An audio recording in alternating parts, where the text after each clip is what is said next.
Un peu sauvage et du coup elle m'a griffé, ça me fait une cicatrice hyper stylée comme ça me fait une espèce de vague. Il y a les cicatrices que l'on voit et celles qui sont invisibles. Cette phrase peut sembler bateau, n'est-ce pas? Pourtant, quand on a demandé à 100 personnes de nous parler de leurs cicatrices, on est passé des blessures liées à un match de basket à la scarification liée à l'enfance. Être marqué à vie, être marqué sur son corps, être marqué dans ses souvenirs jusqu'au plus profond de son être, les 100 nous ouvrent leurs plaies dans ce podcast. Ouais, j'ai des cicatrices. Alors, j'en ai une ici. Là, c'est McDonald's. Voilà, j'en ai une là, ici. Tu t'es brûlé à McDo? C'est ça, je me suis brûlé à McDo avec les toasters. En fait, j'ai mis mon bras sans faire exprès dedans pour récupérer le pain et je me suis appuyé sur le toaster qui ferme. Du coup, mon bras n'a pas du tout aimé. Après, j'ai une cicatrice ici, là. Je ne sais pas si ça se voit beaucoup. Et une croix ici et ici. En fait, je me suis fait opérer d'une péritonite, donc l'appendicite en fait qui explose dans ton ventre. Et j'étais à un doigt de mourir, à une journée, mais presque à un doigt de mourir.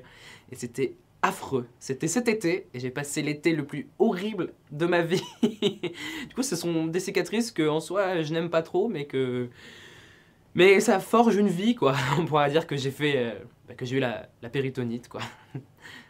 Et sur ton visage alors? Sur mon visage, alors là, du coup, je me suis battu hier soir avec un gars qui était en train de maltraiter sa copine, je pense, ou en tout cas une amie à lui. Et il était en train de... Enfin, il allait la frapper, et il était vraiment très brutal avec lui. Et moi, j'ai horreur de ça. J'aime pas la violence. Bon, je me suis battu, donc du coup, c'est un peu contraire de ce que je dis. Mais là, je pouvais pas laisser, en fait, ça passer. Et tous les gens autour qui faisaient rien du tout, ça m'énervait encore plus. Du coup, je l'ai attrapé, je fais maintenant t'arrêtes et tout, et il m'a mis une grosse droite. On est sorti du métro et on s'est battu pendant 10 minutes, un quart d'heure, un peu moins peut-être. Et après, il est parti. Et le pire, c'est que la meuf est partie avec lui. Du coup, moi, j'avais l'air d'un con, la tronche en sang, pour avoir rien fait. Les gens, ils étaient en mode bravo monsieur, bravo, oui, bravo, ouais, mais la meuf, hein, finalement, j'ai servi à rien dans l'histoire à part me faire casser la gueule, quoi. J'ai quand même réussi à lui mettre des coups. Mais je pense qu'il m'a plus amoché que moi, je l'ai amoché. En fait, je m'entendais très mal avec mon père quand j'étais ado. Et en fait, on s'énervait sur plein de choses. Je vivais un moment très très difficile de ma vie. Je venais de perdre ma mère. Tout était très compliqué. J'avais 15 ans. Et en fait, on avait un problème d'eau chaude. Banal, quoi. Et du coup, je me douchais avec l'eau froide et tout, ça marchait, un coup ça marchait pas. Et avec mon père, on a discuté plusieurs fois, il faut ranger ça, t'as appelé le plombier, tu l'as pas appelé et tout. Oui, c'est rangé et tout, puis c'est pas rangé. Bref, je vais dans la douche et ça commence à faire un froid chaud, putain. J'étais vraiment pas bien en ce moment, hein. Je fais pas ça d'habitude, je suis pas comme ça. J'ai donné un coup de poing dans la douche. J'étais en sang, j'ai perdu l'essence pendant je crois 5-10 secondes. Apparemment on m'a appelé, j'entendais rien, mais j'étais debout et il y avait du sang partout dans la douche et voilà, et ma cicatrice qui est restée.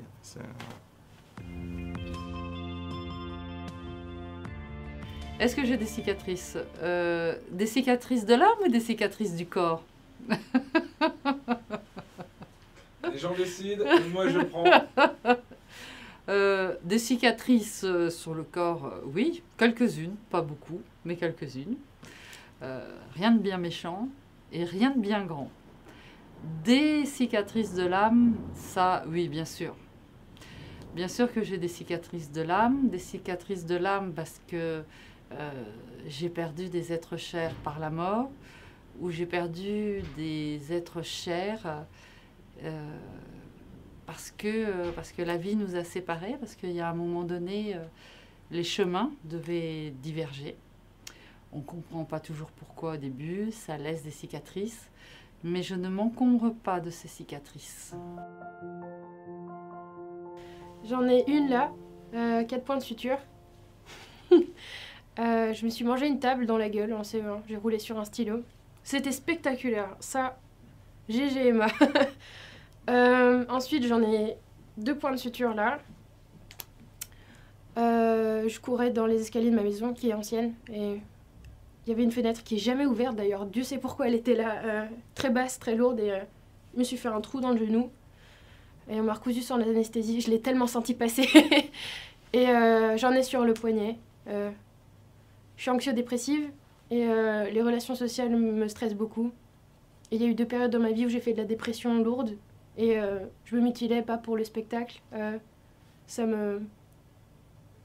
shoot en fait un peu. Et comme je suis aussi insomniaque, enfin ça dépend des périodes, mais je dormais très mal. Ça me soulageait, ça m'empêchait de penser trop. Du coup, je dormais un peu plus. C'était mon moment de répit. Et c'est pas très beau. Voilà. Et, mais ouais. Extérieur, bon, j'ai eu plein d'opérations, de chutes. J'étais un jeune garçon un peu turbulent, donc j'ai des coutures un peu de partout. Sur la tête, sur les genoux et tout, des opérations, et puis des cicatrices intérieures, forcément des histoires d'amour qui ont plus ou moins bien tourné, ou des séparations. Oui, il y a des cicatrices, oui, fortes. J'ai les cicatrices qu'on a quand on s'est cassé la figure quand on était enfant, donc j'en ai une au genou. Tibia, voilà, donc ça ce sont les cicatrices de l'apprentissage du vélo, les trucs comme ça.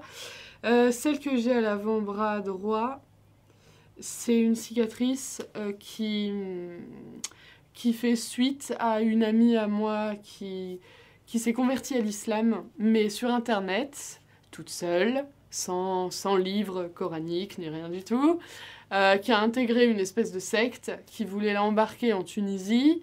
Elle s'est mise à porter la burqa devant ses parents, mais devant d'autres garçons, elle enlevait la burqa. Enfin bref, elle n'a rien compris à l'utilisation du voile, etc. Et en fait, ses parents étaient venus à Paris pour essayer de la chercher, pour essayer de la ramener chez eux. Elle habite en Corse, à Bastia. Et donc, ils ont passé 2 jours chez moi. C'était assez compliqué.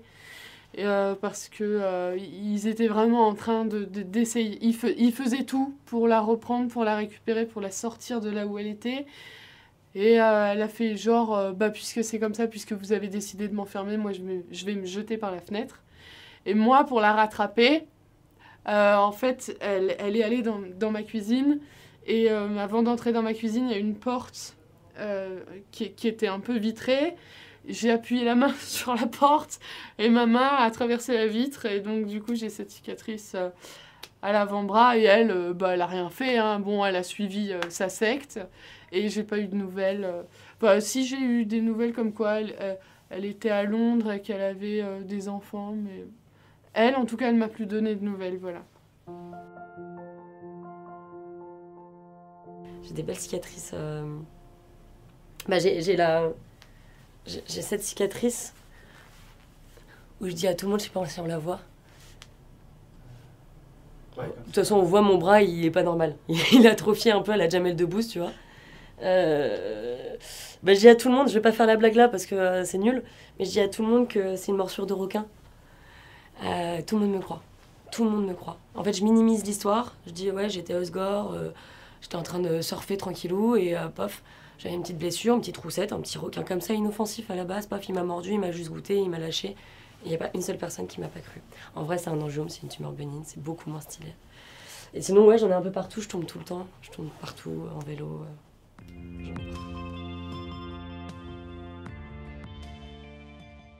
J'en ai une là, petite.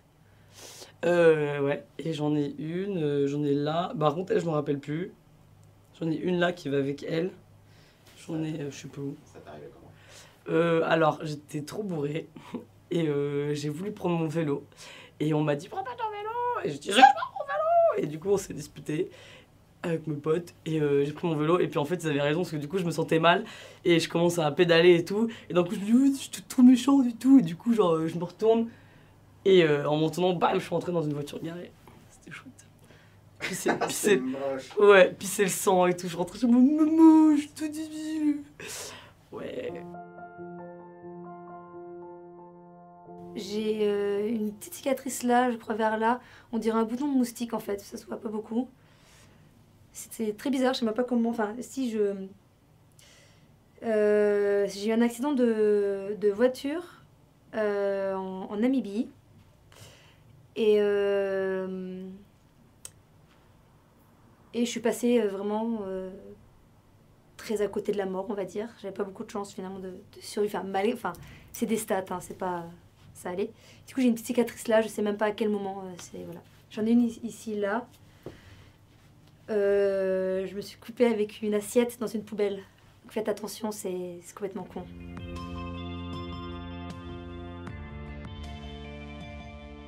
Alors oui, mais genre vraiment des cicatrices de merde. Genre j'en ai une au doigt parce que je me suis ouvert le doigt dans une porte de gymnase quand ma prof genre, avait la porte qui était coincée. Et du coup j'ai voulu décoincer en appuyant sur le loquet. Elle a ouvert la porte en même temps.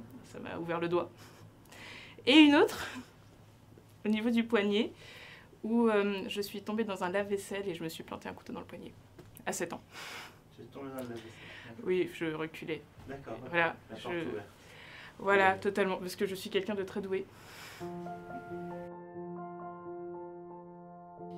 Ouais, pas mal, parce que quand j'étais petit, j'étais un petit hyperactif, vraiment le gosse, mais genre infernal.